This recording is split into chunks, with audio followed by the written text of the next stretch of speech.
It's been called the most dangerous terrorist group on earth. In this special upfront, I'll ask some of the world's leading experts on ISIL. How do you defeat it?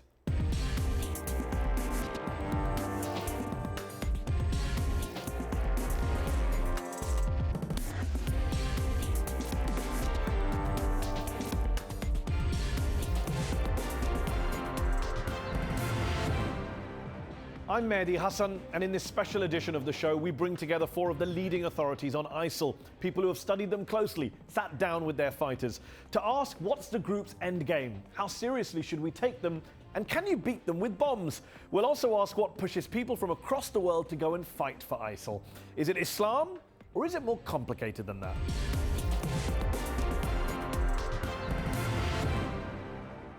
On the panel today, Will McCants, Senior Fellow in the Centre for Middle East Policy at the Brookings Institution, a former State Department Senior Advisor on countering violent extremism, and author of the new book, The ISIS Apocalypse.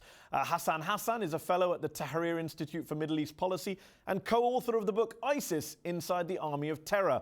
From Munich, Germany, I'm joined by Jurgen Todenhoft, who has been described as the first Western journalist to be granted access to ISIS-controlled territory and is author of the book Inside IS, 10 Days in the Islamic State. And from Oxford, England, Lydia Wilson, Research Fellow at Oxford University's Centre for the Resolution of Intractable Conflict, who was recently granted permission to interview ISIL fighters imprisoned in northern Iraq. Thank you all for joining me on Upfront. I want to begin by asking all of you who have studied this group, been around them in some cases, what does ISIL, ISIS, the so-called Islamic State, what do they want? What's their end game, or do they not have one? Will McCants. They want to create the early Islamic empire that stretched across North Africa and the Middle East, and eventually they want to conquer the whole world. The whole world? The whole world. So no limited ambitions. No, there. Take the whole thing. Take the whole thing. So what do you say to people who say they're just a bunch of mindless thugs, they're nihilists? No, they're engaged in a state-building project, and they want to reclaim the glory of the early Islamic empire. Jurgen Todenhoft, you've been around them, you've been to visit them. Global ambitions, do we take that seriously? Global ambitions in your view? I think we have to take them for serious. You know, at the beginning people thought it's a bunch of terrorists like al-Qaeda, but in comparison, al-Qaeda is nothing in comparison with IS. They have created a state. It's really a state. I have lived with them during 10 days, and they have almost everything what a state needs. It's not a good state, it's not a perfect state, but it's a state. And you have to realize that a group of terrorists is creating a state which is almost or as big as Great Britain. Lydia Wilson, we should treat them as a state-building project, an empire-building project, rather than merely terrorists. Is that a view you share? Yes, I think if you're looking at the leadership and what they proclaim they want in all their statements, publications, social media activity, this line about building an empire is very clear, and they are making claims in Libya and Yemen, Pakistan, Afghanistan, and they are expressing a clear plan for global domination. And so if you're looking at that very high level ideological leadership level, then yes. I think when you start with saying ISIS, what do they want? There are many, many groups within that. So if you're asking why people are joining what they want, there's a huge range within that group. That's a very good point. One of the groups that has joined ISIL is a group of Baathists, Hassan Hassan. There's plenty of ex-Saddam Hussein officials, secular ex-army officers, apparently, who are filling the senior ranks of this group. What's their game? That's right, I think, and that's a good start for understanding ISIS. I think we forget that for the best part of its history, ISIS was an Iraqi organization that was bent on reviving the former regime, and not only the former regime in the sense that return of Baathism, but as a Sunni domination of Iraq. After the Arab Spring, after its expansion in Syria, it took on a different character of a more global organization. It was an Islamic State in Iraq that wanted to reverse the domination of the Shia in Iraq and push back against what they call the imperialist kind of ambitions of Iran in Iraq. Okay. Will McCants, you mentioned earlier this idea of a global empire, of taking them seriously. Lydia mentioned something similar about this, and so did Jurgen, about these people are serious, state building, empire building, in terms of what they say and they believe. Now, you might say, okay, that's what they believe, that's what they want to do, but should we actually be that worried about it in the sense that they're not actually going to conquer the world? They're not actually going to conquer the Middle East. Right now, they're penned in on various sides from various governments and militaries. So shouldn't we just take it down a notch when we talk about them and not take them as seriously as they want to be taken? What would you say to that argument? Well, I think the first step is understanding what their ambitions are. Yes. But as you say, the second step is to understand how capable they are of realizing their ambitions and what we can do to minimize their chances of achieving the empire, and also not to play into their rhetoric. I mean, it's very crucial for the governments that are fighting against the Islamic State to take the real measure of their capabilities and not just terrify their publics by passing on uncritically their propaganda. Are attacks like Paris, San Bernardino, etc., are they supposed to be a deterrent, a warning, whereby ISIL is saying, stop bombing us or we'll bomb you? Or are they, as some people argue, a form of baiting the West, trying to get the international community led by the United States to get involved in another protracted land war in the Middle East? Which is it of the two? Let me put that to Lydia Wilson first. Are the terror attacks a deterrent, or are they trying to incite a response? If you believe what they say, and there's no reason not to, then they're to produce the response that we are giving them in many different ways. The response about, for example, the Paris, after the Paris attacks, there was the Brussels lockdown, so incite terror on the streets, go to tourist attractions, look at Istanbul, it was a tourist site that they bombed just recently. So they're inspiring terror and drawing the Western powers or the unbelieving powers or the great powers, they express it in different ways at different times, but draw them into wars that they cannot afford, or draw them directly into the region, not just their proxies. So if we believe what they say, and I do, they're baiting us. Okay, let me put that same question to Hassan. Hassan, terrorist attacks, are they a deterrent, or are they part of a trap that's being set for the international community? I think both. If ISIS has a choice, I think it would have wanted the West to stay away from it. And even despite the rhetoric, of course, the rhetoric is very, I mean, ISIS has no choice but to peg the rhetoric to expansionism and so on. But if it has the choice, it would have stuck to the Sunni parts of the world, where they'd rather just get on with building their thing and oppressing their people. Exactly, and the number one enemy would be countries like Saudi Arabia and other Sunni powers in the region. However, I think ISIS has always had this mindset of the West will go after them even if they don't do anything in the West. So in a sense, that's a preemptive kind of tactic against the West. But I don't think they have a choice. Intervention by the Americans and by the West is necessary in Iraq and Syria and elsewhere, because they are the most capable countries in the world to mobilize resources and get regional powers to agree on something if they do it right. Well, McCants, we heard a lot after Paris about the elimination of a grey zone. Tell us about that. Right. So the Islamic State is seeking, particularly in the West, to make Muslims face a choice. They want Muslims to choose between being part of societies that don't want them or joining the Islamic State. And the more that they can cultivate anger among non-Muslims in the West against Muslims, cultivate paranoia against them, the more they hope to be able to recruit from the resulting alienation among Muslims in the West. Jurgen Todenhoft, you wrote recently that a Western bombing strategy will, quote, fill ISIL fighters with joy. But are you saying there's no military solution whatsoever to the ISIL problem? How do you get them out of cities like Raqqa and Mosul without some form of airstrikes, even if it's not the United States doing it?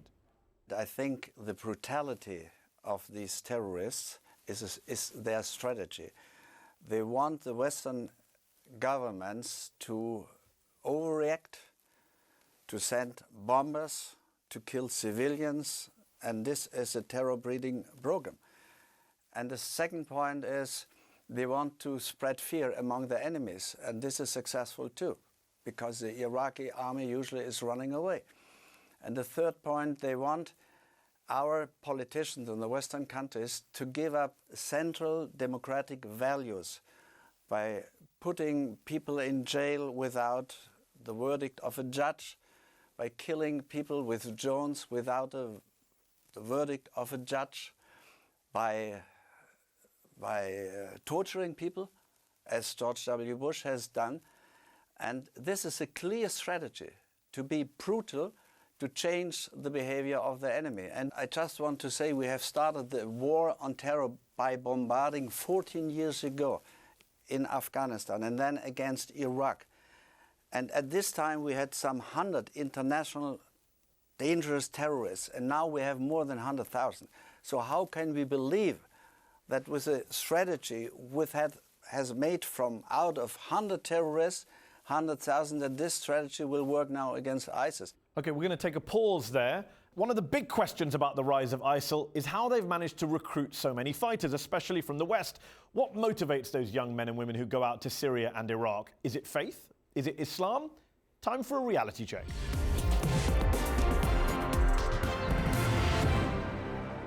Islam has a problem. That's what we're repeatedly told. Extremist Muslims want to kill us all in the name of Allah, jihad, and 72 virgins. It's their religion that drives their terrorism, the faith that causes the fanaticism.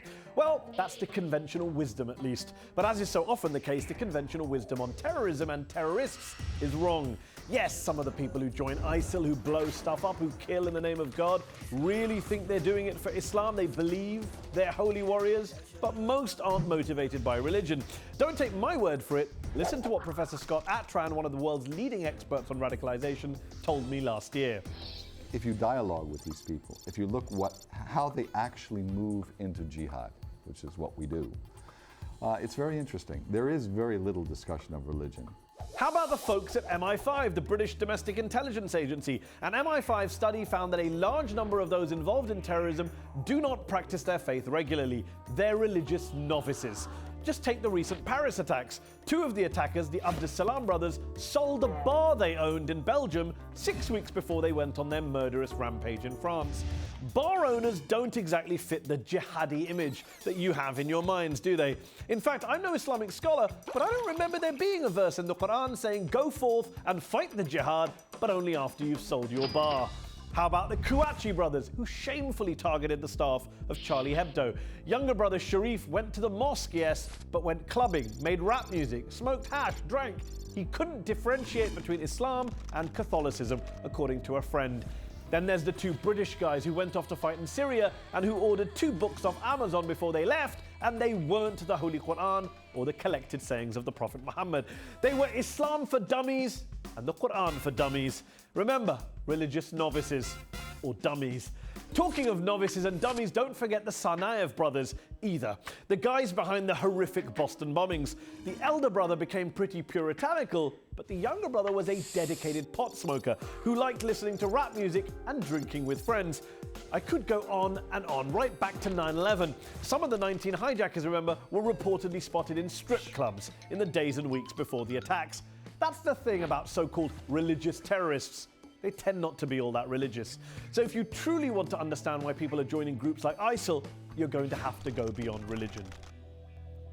That's my take. Do you agree, Hassan? Do people signing up to go and fight for ISIL, especially from the West, do they tend to be devout, practicing Muslims, or are they religious novices, as the report by British intelligence put it? It's a complex question, and based on my conversations with dozens of ISIS members from my own area in Syria and from Iraq, I would say that I agree with the MI5 conclusion that a lot of these people are religious novices. And in fact, I found that at least one of, out of 6 kind of main categories of people who join ISIS based on motivations, they are religious novices, and these are very important for the ranks of ISIS. I call them and the long-standing religious fanatics within ISIS the 20%. once they join ISIS, it's very hard to convince them to leave the organization. You can convince the rest, the 80% who join ISIS because of regional rivalry, because of local rivalry, because of profiteering, because they join it because of fear, because they want to make sure their family are safe, and so on. So it's a complicated question. There is a minority within ISIS, which is part of a religious minority in the jihadi landscape, that believe in the very ideas that ISIS presents itself to be. Lydia Wilson, you recently interviewed ISIL fighters in prison in northern Iraq. Were they all religious fanatics in your view, obsessed with building a caliphate and fighting the unbelievers? Not at all, not the ones I spoke to, which were Iraqi. They were religious, though. Islam was a huge part of their lives. In fact, when we asked them, what is Islam to you? One of them responded, it is my life. And they had children who were called Rasul or other very Islamic names. And they were very religious in their own way, which was very, very different from ISIS's interpretation of Islam. In fact, they didn't even recognize most of the terms that we were asking them about, like caliphate and what kind of caliphate would you like. And they couldn't answer basic questions about jihad, Sharia, Khalifa. I would say that there is no single path to radicalization, as the MI5 report concluded. And I would say that some of them are not very religious in their practice, but religion is there for a lot of them. It's just that it's there for, as part of either their identity or they've interpreted it their own way. It's not one thing. Islam isn't being used by all the fighters in one single way. Will McCant, there is this ongoing debate in places like Washington, D.C., where we are in London, in political media circles, as to how Islamic is the Islamic State. Is that a helpful debate to be having, to see this challenge, this threat, through the prism of theology and faith? Well, I mean, understanding something about the religion can help you understand how the leadership of the Islamic State tries to use it to attract young people to its cause. But the question of whether the group is Islamic or not, I mean, that's really a question that only Muslims can answer. I can tell you, it's pretty much been answered by most Muslims. And that's the objective fact, is that most Muslims have decided that it has nothing to do with the religion. As an outside academic, I can tell you how the group uses scripture, how it uses prophecy, but I'm not qualified, because I'm not a member of the religious community, to pronounce on whether the group is Islamic or not. And I think politicians should stay out of that debate as well. You talked about the use of scripture, but are they using scripture and faith and the Quran to lure young men and women from their bedrooms in wherever it is, East London, suburbs of Paris, cities in North America? Is that what they're using? Do you believe it's a religious appeal that they're offering to the young people? They're certainly offering a religious appeal, but they are speaking at it at a very high level where young people can understand. They are promising the return of God's kingdom on earth. It's offering them an opportunity to participate in it. This doesn't appeal so much to the locals. As Lydia was saying, she's absolutely right. People in Iraq or Syria, they're joining for more mundane reasons. But for foreigners, many of them are getting involved. But many of these people don't know Scripture well. They're not particularly devout, as you said, but they are fired by that vision. And they also hope that participating in this violence will atone for their many sins in the past, because they feel guilty, many of them, born again element. Exactly. As we saw in the video. Let me ask Jurgen Todenhoft in Munich, why do you think young men and women from Germany are going out to join ISIL?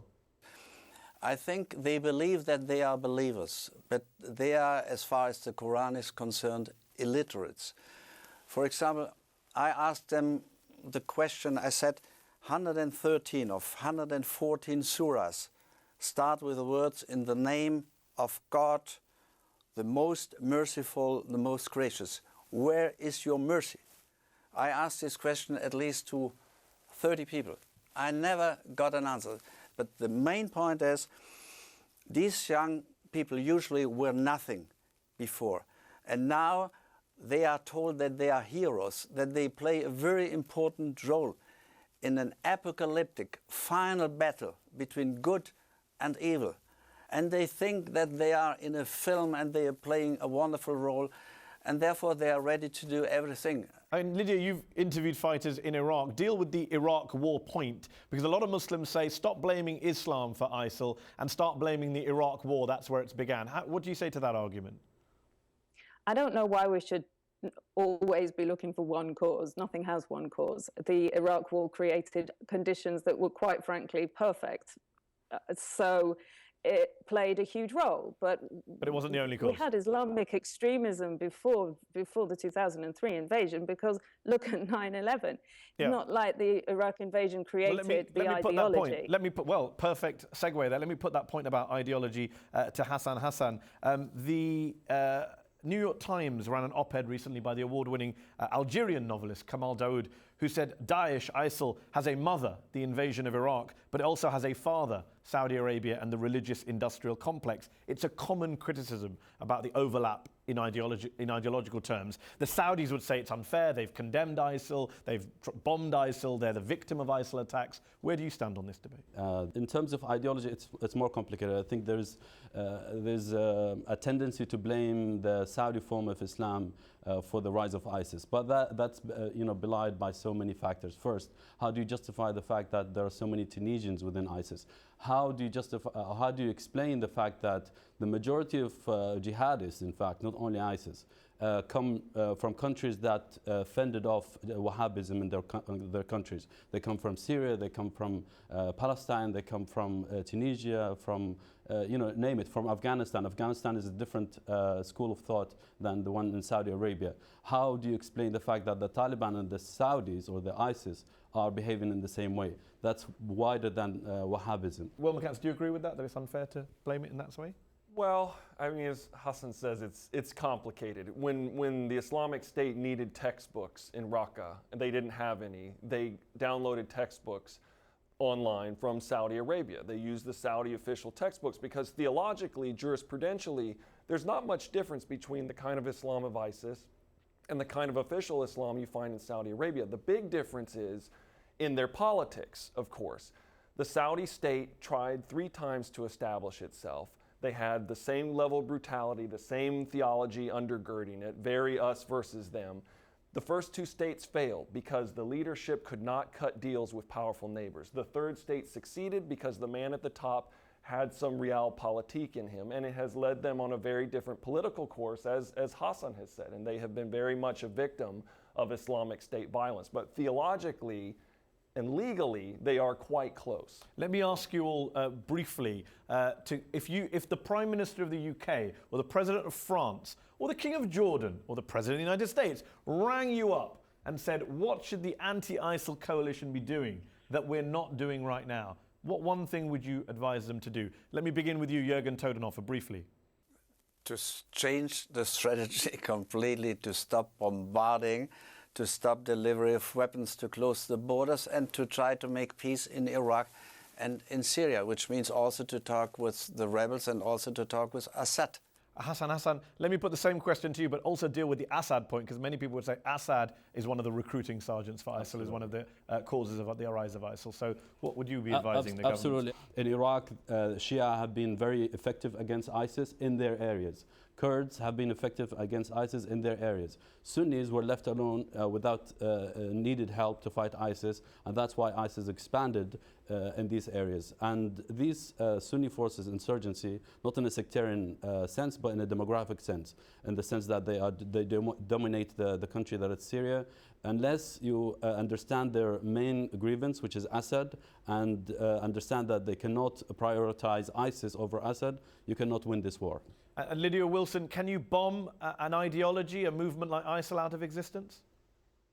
Not at all. I know that it's not in the nature of Western democracies to have long-term strategies, but if anybody's serious about doing anything that's going to work, we've got to start thinking long-term and definitely have to start trying to control the borders, although of course that's always very difficult, and there are miles and miles and miles of borders of the so-called Islamic State that we'll never be able to control.